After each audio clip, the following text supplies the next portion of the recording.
Salam damai dalam Kristus bagi kita semua. Selamat datang di podcast Musik Liturgi. Pada kesempatan kali ini bersama saya Frater Moris CSSR sebagai host dalam memandu kegiatan kita pada hari ini. Dan kita akan berbincang bersama seorang aktivis musik liturgi Gereja Katolik mengenai pengalaman melayani Tuhan melalui musik dan pelayanan Ekaristi. Kita akan mendengarkan cerita, pengalaman, serta refleksi iman yang menarik seputar pelayanan dalam musik liturgi itu sendiri.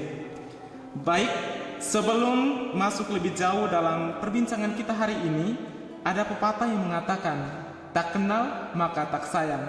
Kalau sudah kenal, maka boleh disayang.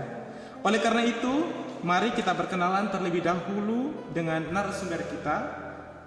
Dan di sini juga sudah hadir seorang narasumber, seorang aktivis yang hebat. Dan langsung saja Ibu ya, bisa memperkenalkan diri dan kira-kira pelayanan yang dijalan di gereja itu seperti apa?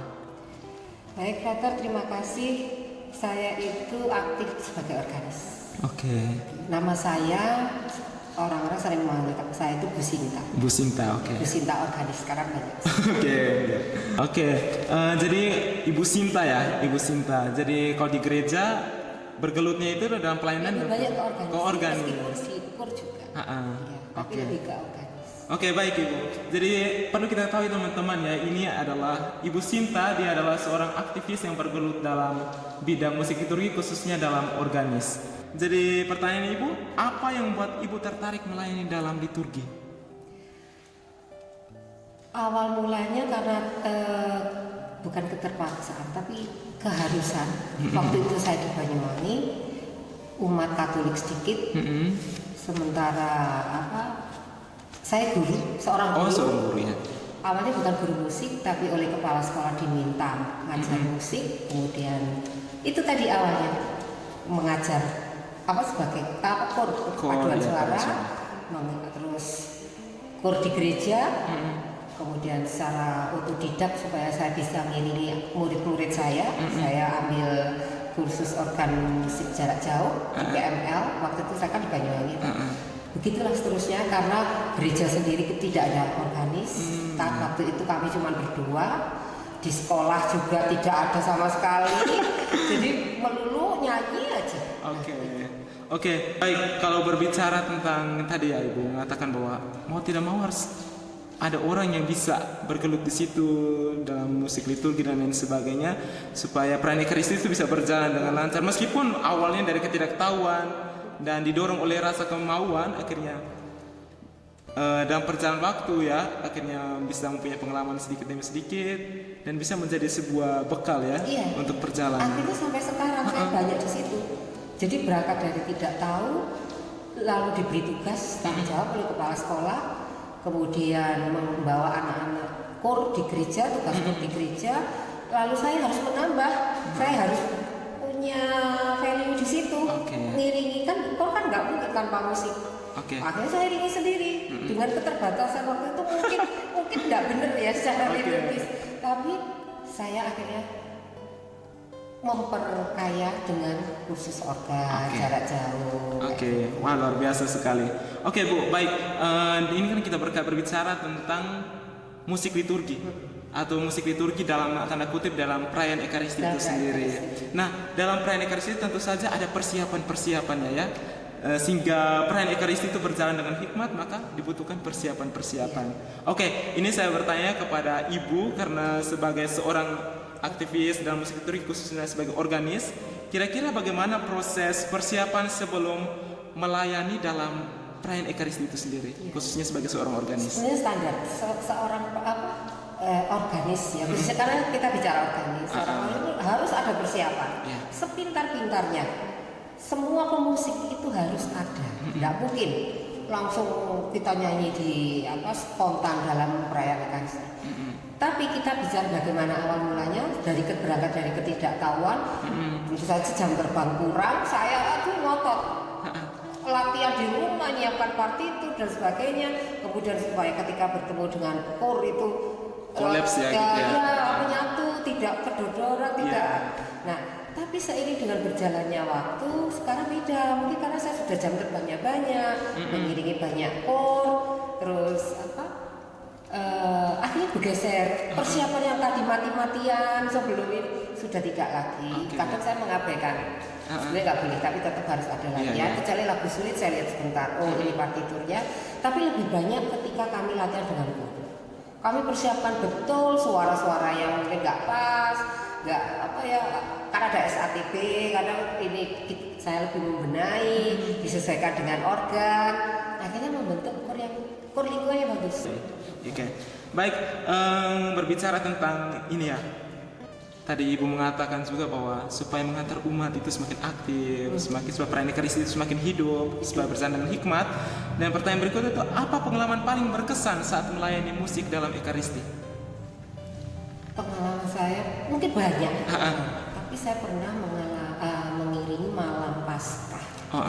Malam Paskah yang kadang melelahkan untuk umat karena sekian ini. Kemudian kor sering terjebak pada show, ingin menunjukkan ini.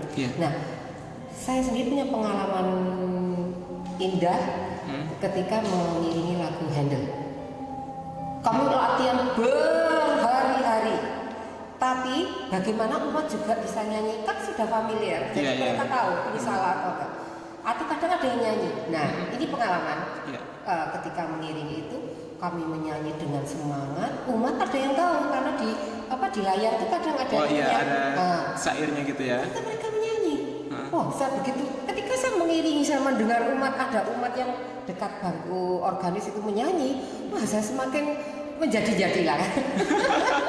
Semakin bersemangat sehingga dinamika lagu itu hidup, umat juga beberapa umat ya, saya nggak tahu yang sebelah sana, tapi ada pengalaman umat tuh sampai ini lagunya kok indah banget, jadi mereka nyanyi mengambil, itu saya dikirimi itu rekamannya, wah indah sekali, bahkan ada sampai berbes mili. Itu yang pengalaman paling berkesan ya. Oke. Kemudian ini pertanyaan berikutnya Ibu ya, kalau saya dalam perayaan Ekaristi kan tidak terlepas juga dengan namanya imam. Oke. Pertanyaan itu, bagaimana pengalaman bekerja sama dengan imam yang memimpin perayaan Ekaristi? Ya, karena imam itu pemimpin Ekaristi, memang kita semuanya fokusnya ke beliau. Nah, sebelum misa supaya semuanya berjalan lancar, biasanya saya sebagai organis atau mungkin dirigennya ke sakristi. Romo, kami menyanyikan lagu ini, terus. Tapi biasanya bagian yang penting dengan Romo itu anamnesis sama Bapak kami. Nah, untuk kami tanyakan anamnesis Romo menghendaki apa. Ada beberapa Romo yang pernah saya aktif di dalam perayaan itu sangat kooperatif. Oh, saya pakai anamnesis ini ya, tolong diangkat ya. Jadi Romonya sendiri bisa, kemuliaan aku tolong diangkat ya supaya kayak gitu.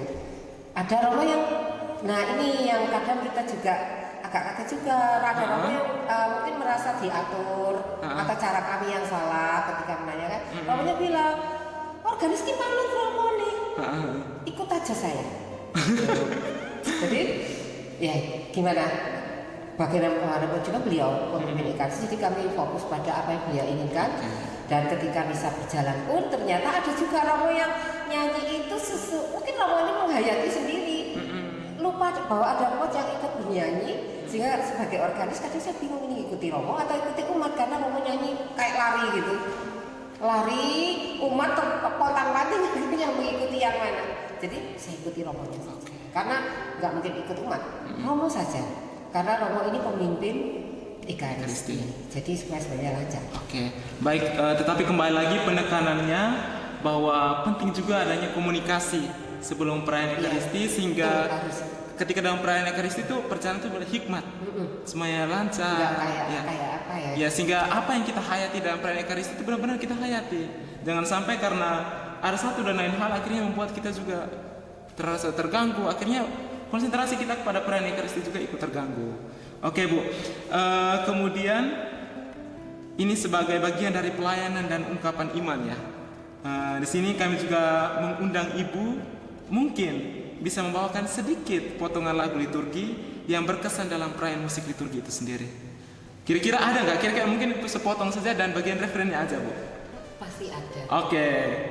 Jadi di tengah-tengah apa ya, kadang memang harus sesuai tema. Sesuai tema.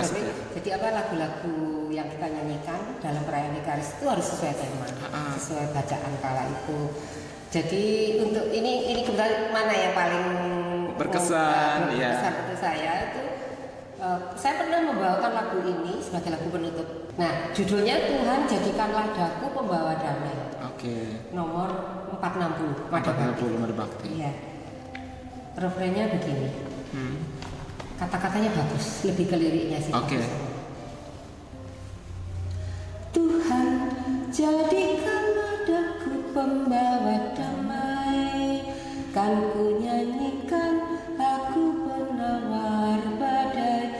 Tuhan jadikanlah daku penabur benih, kan ku damaikan silang selisih. Oke, wah luar biasa sekali, tidak meragukan lagi ya seorang aktivis kalau seandainya dia menyanyi ini seperti saya membayangkan ini seperti nyanyian para malaikat. Oke.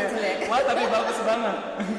Oke, baik, terima kasih Ibu karena kita dibatasi oleh waktu, maka tidak terasa ya kita sudah berada di penghujung kegiatan kita pada hari ini ya Bu ya. Baik, terima kasih kepada Ibu yang telah berbagi pengalaman, inspirasi dan refleksi iman melalui pelayanan musik liturgi. Semoga perbincangan ini dapat memotivasi kita untuk semakin mencintai Ekaristi dan berani melayani Tuhan dengan talenta yang kita miliki. Baik, saya selaku host pamit undur diri. Sekian dan terima kasih. Tuhan memberkati.